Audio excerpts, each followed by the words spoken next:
देखिए, सरकार के पास भी ज़मीन का अपना खतियान होता है और सरकार के पास भी जो है, जो भी ज़मीन है, ग्रामीण क्षेत्र में हो या शहरी इलाके में हो, लेकिन लोग उस पर क्या करते हैं कि सरकार का है, जिसके सामने होता है, जिसके पास होता है, उस पर एक तरह से कब्जा करते हैं और कब्जा करना जो होता है वो भी अवैध ही माना जाता है।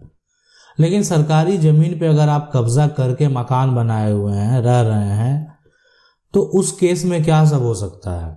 लेकिन सरकारी ज़मीन पे अगर आपका कब्जा है, लंबे समय से कब्जा है, बहुत दिनों से जो है आप मकान बनाकर, करीब 30 वर्ष जो से अधिक समय से जो है आप अगर मकान बनाकर रह रहे हैं, लेकिन यहाँ पे क्या होता है, सबसे बड़ी बात यह है कि जो सरकार का ज़मीन है, सरकार का जो ज़मीन है वो सरकार के प्रोजेक्ट बनाने के लिए है कि हो सकता है कि भविष्य में वहाँ पे किसी प्रकार का कोई कार्यालय बनाया जाए या हो सकता है कि किसी प्रकार का कोई जो है अस्पताल हो।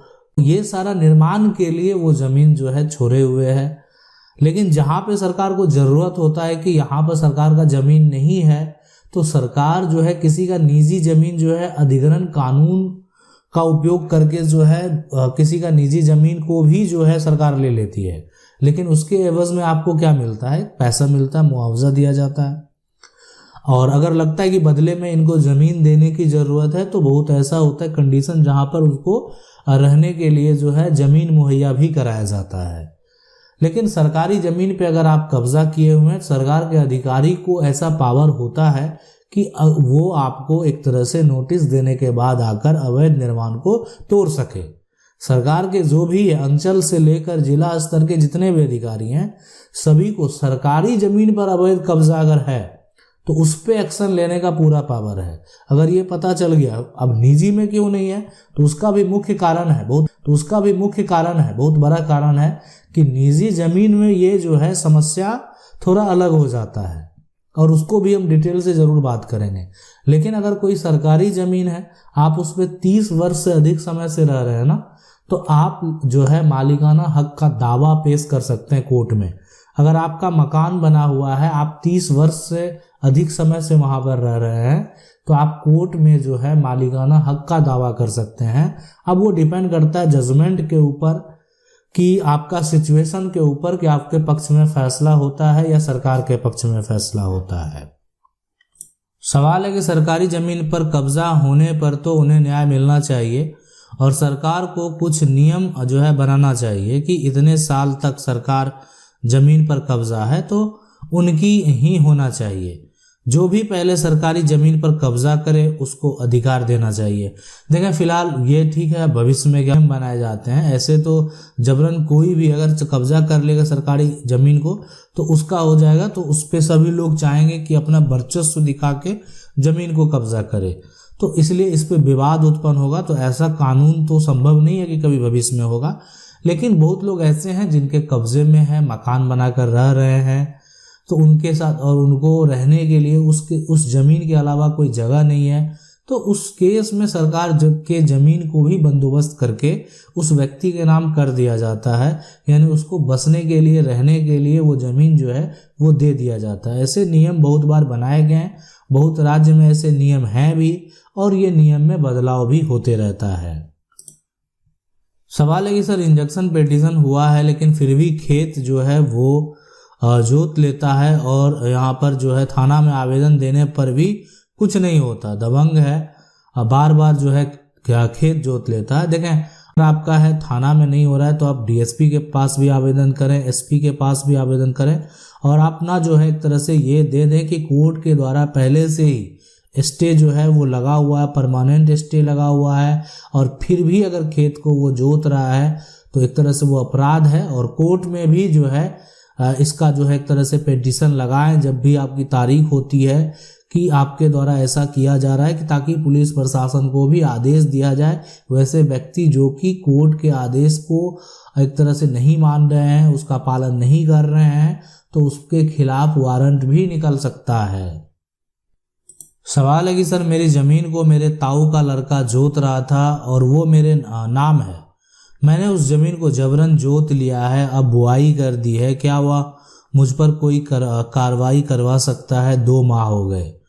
देखें, सीधी सी बात है कि अभी अगर वो आपके नाम है संपत्ति है ना।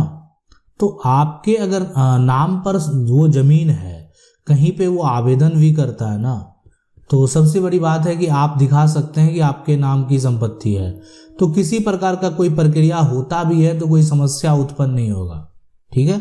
इसलिए कि आप अपना पक्ष रख सकते हैं। हाँ, लेकिन अगर किसी कारण से अगर वो व्यक्ति जो है उस जमीन का हिस्सेदार होता है, मान लेते हैं कि न्यायालय में किस आपके नाम अगर वो है तो आपके नाम में उसका भी शेयर होना चाहिए, आपके नाम गलत तरीके से हो गया है, तो ये सारा प्रक्रिया जो होगा वो सिविल कोर्ट में होगा। लेकिन अभी फिलहाल अगर आप कानून के नज़र में देखें तो आप बिल्कुल, आपकी संपत्ति है, आप अपने नाम पर दर्ज कराए हुए हैं, तो आपको किसी प्रकार का कोई समस्या नहीं होगा। आपकी संपत्ति आप अपने नाम करवाए, और अपने नाम पर आपकी संपत्ति है, आप उसका उपयोग कर रहे हैं, आपके कब्जे में वो संपत्ति है। अब कोई व्यक्ति अगर आवेदन भी करता है प्रशासन के पास, तो उसके नाम तो वो संपत्ति दर्ज ही नहीं है। अगर उसके नाम वो दर्ज ही नहीं है तो वो वहां पे क्या दावा करेगा, किसी प्रकार का कोई दावा पेश नहीं कर सकता है। सवाल है कि भाई साहब कह रहे हैं कि मेरे पिता के ऊपर जो है दबाव डालकर लाठी के दम पर मेरे पिता से जमीन के पेपर पर जो है हस्ताक्षर करवाए, मैं जो मेरी ये पैतृक संपत्ति है, मुझे क्या करना चाहिए। देखें, अगर पैतृक संपत्ति है तो सबसे पहले आपको क्या करना चाहिए, उसको सही तरीके से समझें। आपके पिता जो है पेपर पर जो है, यहाँ पर अब किस प्रकार का पेपर है ना, पिता से जमीन के पेपर पे जो है हस्ताक्षर करवाए। अगर वो रजिस्ट्री का दस्तावेज है तो वो जबरदस्ती तो नहीं हो सकता है, इसलिए कि रजिस्ट्रार के सामने पूछा जाता है। तो वहाँ पे जो आपके पिता जो है सारा कुछ अगर वहाँ बोले, वहाँ अगर एक बार उससे मुकर जाते तो वो किसी प्रकार का रजिस्ट्री हो, कैसा भी रजिस्ट्री, किसी प्रकार का दबाव डालकर कोई हस्ताक्षर करवाया गया है, लाठी के दम पे करवाया गया है, पैतृक संपत्ति है, तो आप जो है पुत्र होने के नाते आप अपना दावा पेश कर सकते हैं। लेकिन आप दावा करेंगे कहाँ, आपके उसके लिए क्या करना पड़ेगा। देखें, आप एक हिस्सेदार हैं, पिता भी आपके हिस्सेदार हैं, और पैतृक संपत्ति में जो है एक तरह से पिता और बेटा अगर बालिग है दोनों हिस्सेदार होता है, तो आप जो है एक तरह से दावा पेश कर सकते हैं। अगर किसी प्रकार का संपत्ति आपका जा रहा है तो आप दावा कर सकते हैं कि आप उसमें हिस्सेदार हैं, पिता पूरा वो संपत्ति नहीं बेच सकते हैं, ठीक है। और इस प्रकार का रजिस्ट्री आप चाहेंगे दावा करेंगे तो कैंसिल भी करवा सकते हैं। सवाल है कि सर मुझे ये बताइए कि मेरी माँ मायके से मिला मकान मेरे नाम करवाना चाह रही है, तो रजिस्ट्री का क्या प्रोसेस होगा। तो देखिए, अगर आपके माँ के द्वारा जो है मायके से मिला हुआ मकान जो है, ये जो भी है अपने नाम कराना चाहती है, तो आपका जो है अपने नाम कराना चाहती है, तो आपका जो है आपके नाम से जो है रजिस्ट्री का दस्तावेज बनेगा, और रजिस्ट्री करने वाले जो होंगे वो आपके माँ होंगे, है ना।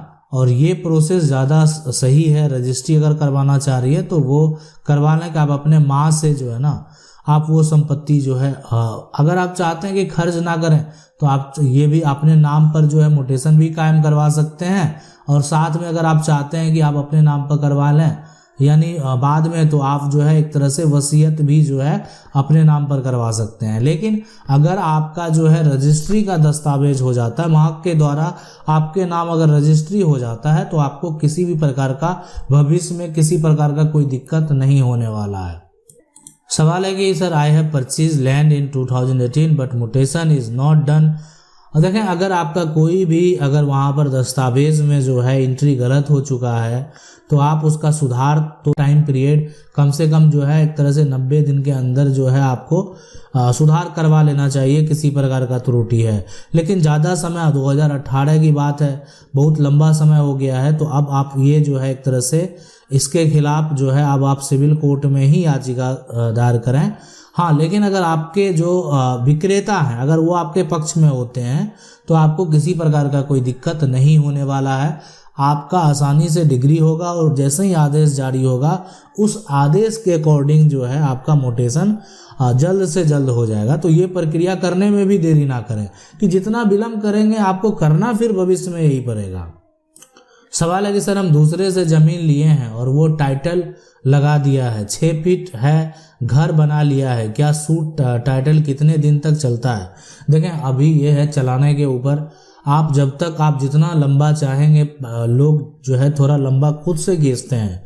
आप चाहेंगे कि आपका फैसला जल्द से जल्द हो तो बिल्कुल जल्द से जल्द होता है। आप अगर एक्टिव रहेंगे तो आपका फैसला जल्द होगा। लेकिन आप ठीक है, मान लेते हैं कि टाइटल लगा दिया है, अब वहाँ पे 6 फीट का घर बना लिया, जो भी है ठीक है, तो समय तो लगता है इसमें, मान लेते हैं थोड़ा समय लगता है, लेकिन कम से कम आप समझ लें 3 से 5 साल जो है वो तो लग ही जाता है पूरा प्रक्रिया होने में। अगर जितना पारिवारिक मामला है, किसी प्रकार का कोई जटिल मामला है, तो जब तक सारा पक्ष नहीं सुना जाता है तब तक उसके किसी के पक्ष में जजमेंट नहीं दिया जाता है।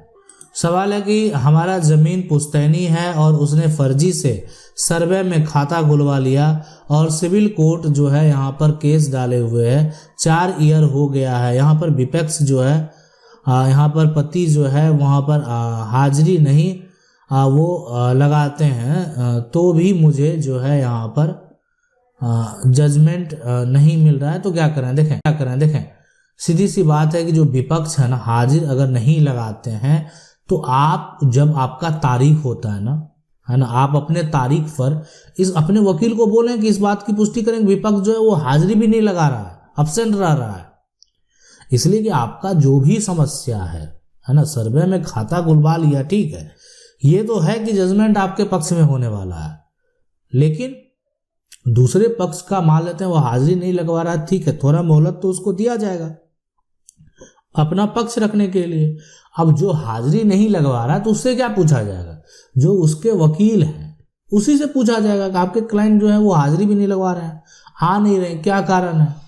थोड़ा मोहलत दिया जाएगा, लेकिन जजमेंट तो फिर आपके पक्ष में। हाँ, किसी का अगर गलत तरीके से पुश्तैनी जमीन का खाता खुल गया है तो वो होगा उसी व्यक्ति का, मतलब जिसके नाम से खाता खुला उसका कभी नहीं होने वाला है, जिसके नाम से पुराना दस्तावेज है हमेशा होगा उसी का। आशा करते हैं वीडियो अच्छा लगा होगा। वीडियो को लाइक जरूर कर दें, चैनल को पहली बार देखना सब्सक्राइब करके जो बेल आइकन है उसको जरूर दबा लें। मिलते हैं अगले वीडियो में, तब तक के लिए जय हिंद।